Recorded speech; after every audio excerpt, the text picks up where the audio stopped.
అదేవిధంగా మనిషిగా మారటానికి అద్భుతంగా ఒక మార్గం ఏర్పడుతుందని చక్కటి కవిత మీరు చదివి వినిపించారు.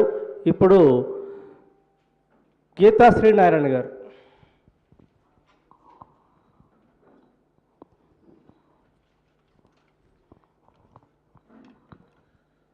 శుభోదయం అందరికీ.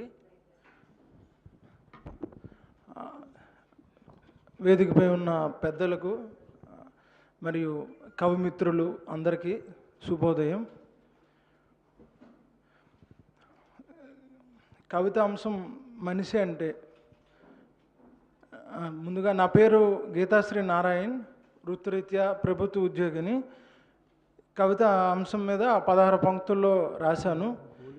ఇందాక బ్రేమ శ్రీనివాసరావు గారు అన్నట్టు మనిషి అంటేనే మార్పు చెందేవాడు కదా. సో నేను నా కవిత వినిపిస్తాను. అన్ని జీవరాశుల కంటే మానవ జన్మే గొప్పదంటారు. అసలు మనిషి అంటేనే ప్రకృతికి సృష్టికి మంచి చేసే ప్రత్యక్ష సాక్ష్యం.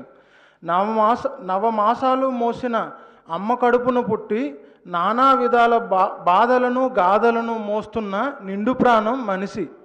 మధురమైన మాటలను సమాజ శ్రేయస్సుకే పలికే గణం. మానవ సేవే మాధవ సేవంటూ సాటి జీవులకు కూడా సాయం చేసేవాడే మనిషి. కుల మత ప్రాంత వివక్షలను విడనాడుతూ బ్రతుకుతున్నవాడు. రఘుకుల తిలక రాముడునే ఆదర్శంగా తీసుకుని జీవనం సాగించేవారు మనుషులు. సత్యమునకు కట్టుబడి కట్టుకున్న బట్టలను ఇచ్చిన సత్య హరిశ్చంద్ర నుండి సత్య మార్గమును చూపిన గాంధీ బాటను అనుసరిస్తున్నవాడు మనిషి. పశుపక్షాదులను ప్రేమతో తనలో ఆలింగనం చేసేవాడు. ఇహపర లోకములున్నాయని భయభక్తి భావంతో మెలిగేవాడు మనిషి. వృత్తి ధర్మంతో ప్రవచిస్తూ దైవంశ సంభూతుడుగా మారినవారు. విధి నిర్వహణలతో శాంతిని సుస్థిరం చేసేవాడు మనిషి. నవరంధ్రాలు కలిగి భావోద్వేగాల అదుపుతో నవ మార్గాలను ఎంచుకుంటున్న వారు మనుషులు.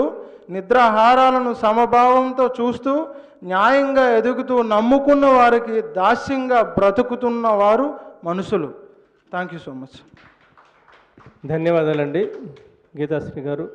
మీ కవితలో మనిషి అంటే ఒక రాముళ్లాగా, ఒక సత్యహరిశ్చంద్రుల్లాగా, ఒక గాంధీ మహాత్ముల్లాగా ఉండాలని చెప్పడం జరిగింది. మనిషి అంటే అన్ని విధాల మిగతా జీవులన్నింటికంటే ఉత్కృష్టమైన జన్మ. అందు గురించి మనిషి స్వార్థంతో కాకుండా మంచిగా బ్రతకాలనేది మీ కవితలో ఉటంకించారు. చాలా చాలా ధన్యవాదాలండి.